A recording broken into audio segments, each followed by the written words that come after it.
वज़ीर आज़म इमरान खान के साथ मामला कुछ मुख्तलिफ था। उनके साथ जो मीटिंग्स होती थी उनका जितना रिकॉर्ड होता था और उससे प्रायर जो मीटिंग्स होती थी तो वो सब कुछ प्रिंसिपल सेक्रेटरी है वो कम और फैज़ हमीद करते थे सबसे ज़्यादा। पूरी पाकिस्तान की हुकूमत जो थी, पूरे पाकिस्तान की जो सरकारी मशीनरी थी फ़ौज के अलावा, वो सारी की सारी फैज़ हमीद की मुट्ठी में थी। जो इमरान खान के बाद जो आएगा, जो मतलब इसमें शरीके जुर्म होगा, वो अली अमीन गंडापुर होगा। नाज़रीन, फैज़ हमीद का केस चलता रहेगा और मालूमात मिलती रहेंगी तो हम भी आपको पहुंचाते रहेंगे। अब मज़ीद मालूमात के साथ मैं एक बार फिर आपकी खिदमत में हाज़िर हूँ और फिर ये कि बुशरा बीबी के अज़ाइम क्या हैं, वो क्या प्लान बना के बैठी हुई हैं, तो इन पे बात करते हैं। वज़ीर आज़म सेक्रेटेरिएट में जब इमरान खान सुबह आते थे तो वो जब आके अपनी मीटिंग शुरू करते थे, ज़ाहिर है कि वज़ीर आज़म की मसरूफ़ियात होती हैं, बहुत सारी चीज़ें होती हैं जो मुल्की मामलात की होती हैं और फिर गैर मुल्की मेहमानों से और गैर मुल्की जो डेलीगेशंस होते हैं उनसे मुलाकातें होती हैं और फिर बहुत सी चीज़ें। तो वो जब शुरू करते थे तो असूली तौर पे क्या होता है कि प्रिंसिपल सेक्रेटरी जो है वो सब कुछ कोऑर्डिनेट कर रहा होता है और प्रिंसिपल सेक्रेटरी बेसिकली एक कोऑर्डिनेटिंग एफर्ट करता है, वो कोऑर्डिनेटिंग ऑफिस होता है with the other secretaries of the government. Government के जितने महकमे हैं उनको सेक्रेटरीज हेड करते हैं और चीफ सेक्रेटरी जो है वो उनको कोऑर्डिनेट करता है। लेकिन वज़ीर आज़म इमरान खान के साथ मामला कुछ मुख्तलिफ था। उनके साथ जो मीटिंग्स होती थी उनका जितना रिकॉर्ड होता था और उससे प्रायर जो मीटिंग्स होती थी, जो उनकी प्लानिंग होती थी कि वज़ीर आज़म से मुलाकात करनी है, इस पे ब्रीफिंग देनी है, ये अप्रूवल लेनी है, ये उनको बताना है, तो वो सब कुछ चीफ जो प्रिंसिपल सेक्रेटरी है वो कम और फैज़ हमीद करते थे सबसे ज़्यादा। तो बेसिकली फैज़ हमीद जो थे, general Faiz Hamid who was ISI chief then, लेकिन वो एक्ट क्या कर रहे थे as secretary to PM, personal secretary to PM, अगर ये कहा जाए तो ज़्यादा बेहतर होगा। यानी कि वो हर चीज़ में इन्वॉल्व थे। पूरी गवर्नमेंट की जितनी वर्किंग है, वो सिविलियन महकमों के जितने मामलात हैं उन सब में वो इन्वॉल्व होते थे। वो बैठे होते थे बाहर, पहले वो मीटिंग से पहले जाके इमरान खान से मुलाकात करते थे और उनको ब्रीफ करते थे, मीटिंग के बाद उनको जाके ब्रीफ करते थे।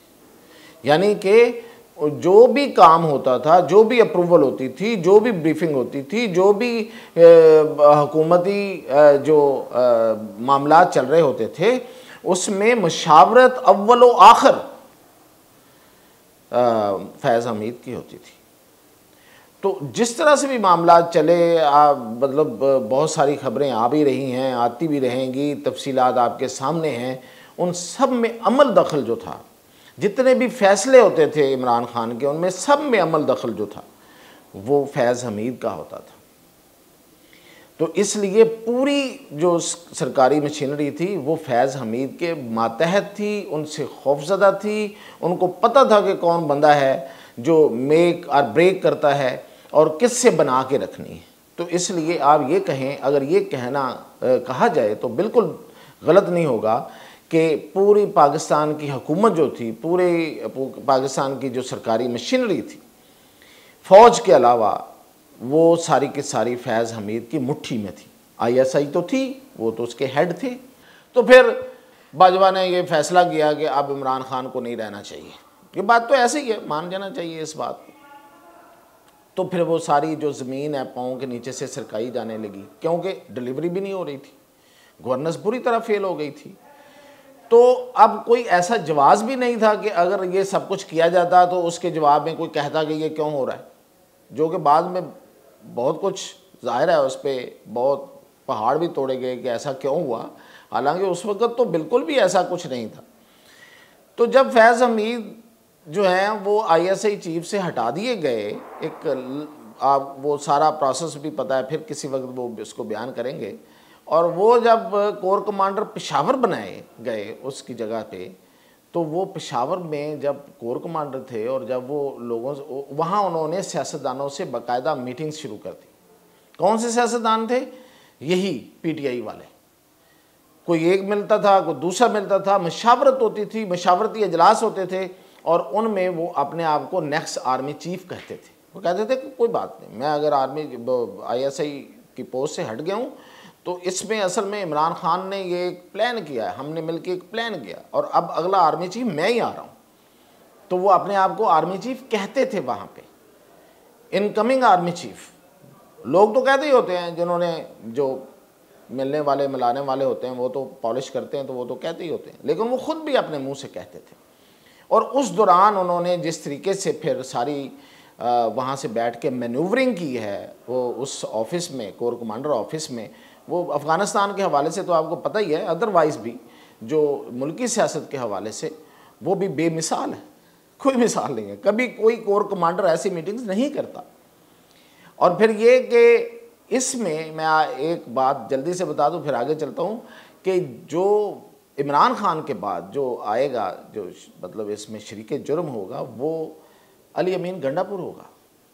मैंने पहले भी आपको कई अपने वीलॉग्स में इस बारे में बताया है, आज फिर बता रहा हूं कि जो अली अमीन गंडापुर का गांव है हथ आला, ये DI खान में जो है, ये हथ आला गाँव में उसका एक फार्म हाउस है, प्राइवेट फार्म हाउस अली अमीन गंडापुर का। फैज़ हमीद जिन जिन लोगों को उठाता था, उठवाता था और उनसे कोई जो भी कहीं से किसी से रकम वसूली करनी है या किसी से कोई बात मनवानी है या किसी को कुछ सज़ा देनी है, तो वो सब लोगों को जो प्राइवेटली उठवाए जाते थे, ज़ाहिर है उनके सारे काम जो थे वो अपने प्राइवेटली ही वो करते थे। उनका अपना एक पूरा नेटवर्क था उस वक्त, जैसे मैंने कल बताया था कौन कौन से लोग थे और बहुत से लोग थे। तो वो उनको उठा के उसी रेस्ट हाउस में, उसी फार्म हाउस में लेके जाते थे और वहाँ से वो चीज़ें मनवाई जाती थी और जो भी तशद्दुद होता था और वो सारा, तो वो सारी चीज़ें ऑन रिकॉर्ड आ गई हैं। अब उसमें जो दूसरा बंदा मुलव्वस पाया जाएगा, बड़ा बिग फिश, वो अली अमीन गंडापुर। अच्छा, अब मैं आपको बताता हूँ कि फिर जब ये कोर कमांडर थे तो फिर इनको जब चीज़ें ज़मीन पाँव से निकल गई और इमरान खान के ख़िलाफ़ सारा कुछ हो गया, तो फिर इनको मशवरा दिया गया कि आप रिटायर हो जाएं, आप इस्तीफ़ा दे दें। किसने मशवरा दिया था? फ़ौज से नहीं, फ़ौज वालों ने नहीं कहा, यानी कि बाजवा एंड अदर्स ने नहीं कहा कि आप चले जाएं। वो नहीं चाहते थे, वो चाहते थे कि हमारा एक साथी जर्नैल है अपना पूरा टेन्योर करे और रिटायरमेंट ले। लेकिन वो मशवरा था उन्हीं सियासतदानों का जिनके साथ बैठ के ये मनसूबाबंदियाँ कर रहे होते थे कि आप इस्तीफ़ा दें और आप फिर खुल के आएँ और अब हम PTI को जो है ना वो आप चलाएं और हम सब चलाते। तो इन्होंने फिर उस पे फैसला किया इस्तीफ़ा देने का, जिसको फिर रिटायरमेंट कह दिया गया। वो बाद में रिटायरमेंट हुई। अब इन्होंने अपने घर में एक मीटिंग की थी, उसकी फुटेज भी आई थी, TV चैनल्स पे भी चली थी। ये वो मौका था जिस पे फिर कान खड़े हुए पूरे अदारे के, इंटेलिजेंस जो एजेंसी है उसके, कि ये क्या तरीक़ाकार है। तो इस पे फिर उनको एक वार्निंग भी दी गई कि ये इस तरीके से नहीं आप कर सकते। खैर, तो एक और बात जो बड़ी अहम है वो ये है कि आपको याद होगा कि इमरान खान की जब गिरफ़्तारी होनी थी तो इमरान खान ने 2 दिन पहले एक वीडियो पैगाम जारी किया था कि मैं गिरफ़्तारी दे सकता हूँ, मेरी गिरफ़्तारी हो सकती है।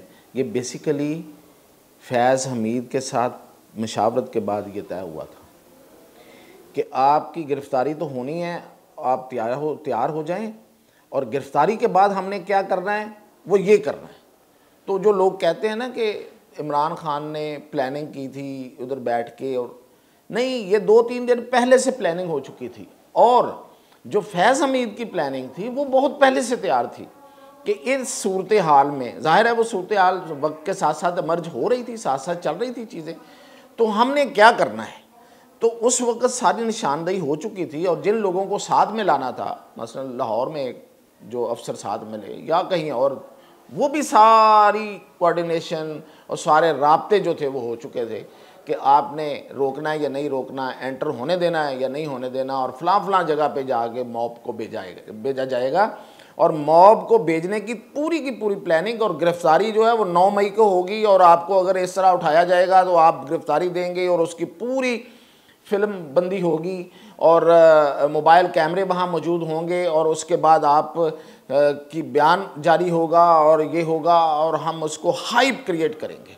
और उस हाइप के नतीजे में लोग जो हैं वो ज़ाहिर है वो गुस्से में आएंगे और मुख्तलिफ़ जगहों पे इकट्ठे होंगे और उनको कॉल दी जाएगी और उन लोगों को ले जा के रैली करके फिर फ़लाँ जगह पे ले जाया जाएगा, फ़लाँ जगह ले जाया जाएगा। अगर आप गौर करें तो उस गिरफ्तारी के बाद कोई सड़कें बंद नहीं हुई, पूरे मुल्क में कोई ट्रैफिक जैम नहीं हुआ, कोई पहिया जैम नहीं हुआ, कोई शटर डाउन नहीं हुआ। कुछ जगहों पे लोग इकट्ठे हुए, जैसे लाहौर में लिबर्टी में इकट्ठे हुए, इसी तरह पिंडी में GHQ के इलाके में इकट्ठे हुए। तो ये पहले से सपोर्टेड एरिया थे कि यहाँ लोग इकट्ठे होने हैं और वो जो लोग थे जिनको लाया जाना था वही आए। मतलब मैं खुद गवाह हूँ उस दिन के लाहौर में पूरी ट्रैफिक, पूरा लाहौर ठीक था, कोई कहीं से कोई मसला नहीं था। थोड़ा सा एक एहसास हुआ कि पता नहीं क्या होगा, लेकिन जब लोग निकले, हमारे कुछ दोस्त निकले आने जाने के लिए दफ्तर, उस टाइम पे दूसरी शिफ्ट होती है दफातर की, जिस टाइम की मैं ये बात कर रहा हूँ 4 से 5 से पहले हुआ है ये। तो जब वो लोग निकले हैं तो बड़े आराम से वो दफातर में पहुँच गए और जहाँ जहाँ किसी ने जाना था। लेकिन ये तो कुछ लोगों की प्लानिंग की गई थी कि इतने लोग हम लेके जाएंगे और फलां जगह पे लेके जाएंगे और फलां जगह पे ये होगा। तो ये प्लानिंग जो थी वो फैज़ हमीद के साथ हो चुकी थी पहले से। अच्छा, और उसमें पुरशद्दत करना और सारा मतलब ये कि वहाँ क्या क्या करना है और फिर ये कि ये बेसिकली अगर ये कहा जाए तो गलत नहीं होगा, इट वाज़ अ कू, ये कू था। ये क्या था कि हम फ़लाँ जगह पे जाएंगे, वहाँ पे डिसरप्शन होगी और जो हसास मकामात होते हैं वो वाकई हसास होते हैं। हसास का मतलब ये होता है कि वहाँ पे अगर कोई इस तरह की कोई मॉब जाके कुछ करेगा तो वो जाहिर है कि वो सारा सिस्टम डिसरप्ट हो जाएगा, वो एक पूरा एक जो चल रहा होता है वो रुक जाएगा। तो उस रुके हुए सिस्टम के दौरान फिर कुछ लोग अपने अपने काम करेंगे और खुदा न खास्ता मतलब कोई ऐसी कोई चीज़ थी कि टॉपल कर दिया जाएगा। ये तक था प्लान में। मतलब ये कहाँ से शुरू हुआ है? जब से आर्मी चीफ की अनाउंसमेंट हुई थी, वहाँ से ये काफ़िला लेके चले हैं लाहौर से और ये सारी की सारी प्लानिंग जो थी वो उसी की थी जो अगला आर्मी चीफ बनना चाह रहा था और जो नया आर्मी चीफ को नहीं देखना चाह रहा था अपने अलावा, और फिर उसने अपना एक नया रोल डिटर्मिन कर लिया। मीनवाइल जब उसने देखा कि मैं आर्मी चीफ नहीं हूँ, रिज़ाइन कर दिया, तो उस वक्त एक नया रोल भी उन्होंने अपना डिटर्मिन कर लिया था। वो भला क्या था? आप हैरान होंगे, वज़ीर दफ़ा नहीं था, यानी कि इमरान खान की अगली हुकूमत या उसके नतीजे में हुकूमत या ये टॉपल हो जाता तो नहीं। वो वज़ीर दफ़ा नहीं बनना चाहते थे, वो वज़ीर ख़ारजा भी नहीं बनना चाहते थे, सेक्रेटरी दफ़ा भी नहीं बनना चाहते थे, वो डिप्टी प्राइम मिनिस्टर को एम किए हुए थे। ये थी प्लान, ये तय हो गया था कुछ लोगों के साथ नीचे, और शायद इमरान खान को भी ये कन्वे हो गया था कि जब ये सब कुछ हो जाएगा और उसके बाद हम इसके नतीजे में इलेक्शन करवाएंगे और उसके बाद हम आएंगे और फिर ये जो इज्तिमा था उसके घर में, ये बेसिकली ये इलेक्शन लड़ने की एक शुरुआत थी कि फिर वो इलेक्शन लड़ेंगे और इलेक्शन लड़ के फिर वो आएंगे। तो सब कुछ अपने हाथों में था, ये हाल था। वो राना सनाउल्लाह जो जुमला कहा है कि वो कहते थे कि मौत भी हम देते हैं, इज्जत भी हम देते हैं, ये खुदाई लहजा है। तो ये थी प्लानिंग असल में। अब मैं आपको बताऊं कि बुशरा बीबी की प्लानिंग क्या है। बुशरा बीबी जो हैं वो प्लान कर रही हैं कि उनको खैबर पख्तूनख्वा से कौमी असम्बली का इलेक्शन लड़ाया जाए और वो मुंतखब हो के कौमी असम्बली में पहुँचे, और इसके लिए उन्होंने एक ग्रुप तरतीब दिया है और वो ग्रुप है उमर अयूब की सरबराही में, क्योंकि इस वक्त उमर अयूब जो हैं वो डिफेक्टो चेयरमैन PTI है।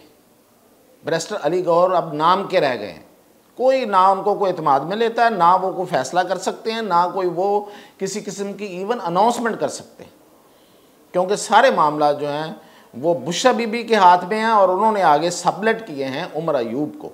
और मैं आपको बता दूं कि ये बानी PTI इमरान खान भी यही चाहते हैं। तो अब उन्होंने ये इस ग्रुप की हेल्प के साथ खैबर पख्तूनख्वा से MNA का इलेक्शन लड़ने का फ़ैसला किया और ख़ुद असम्बली में आने का फ़ैसला किया है। तो अब देखते हैं कि जब वो फ़ैसला कर लें तो PTI में तो कोई बंदा नहीं है समेत इमरान खान के जो उनके इस फ़ैसले को कोई रोक सके और उसकी में रुकावट बन सके। तो देखते हैं कि अब कानून उसके रास्ते में कैसे रुकावट बनता है या नहीं बनता है, लेकिन ये मैंने आपको बता दिया कि ये उनके इरादे हैं। तो मज़ीद अपडेट इंशाल्लाह कल।